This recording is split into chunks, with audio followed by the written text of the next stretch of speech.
बिस्मिल्लाहिर्रहमानिर्रहीम। आज 10 रमज़ानुल मुबारक है और आज के दिन हज़रत खतीजतुल कुबरा रज़ियल्लाहु ताला अन्हा के विसाल का दिन है। तो आज हम इंशाअल्लाह उनका ज़िक्र खैर सुनेंगे।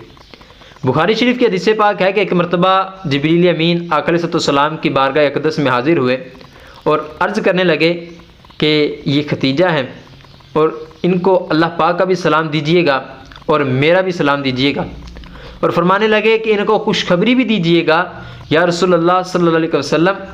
तो फरमाया किसकी? तो जिब्रील अमीन फरमाने लगे कि अल्लाह पाक ने इनके लिए जन्नत में एक ऐसा घर बनाया है कि जिसमें न शोर है और ना ही तकलीफ़ है। गोया कि ये हज़रत खतीजतुल कुबरा रज़ियल्लाहु ताला अन्हा को ये शरफ़ मिला कि दुनिया में रहकर आपको पता चल गया कि आपने किस महल में रहना है।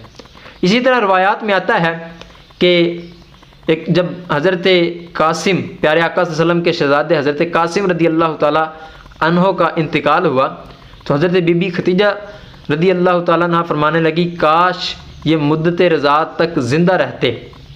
तो नबी करीम सल्लल्लाहु अलैहि वसल्लम ने फरमाया कि ए खतीजा, अगर तुम चाहो तो मैं अल्लाह पाक से दुआ करता हूँ कि वो जन्नत में तुम उसकी आवाज़ सुन लो।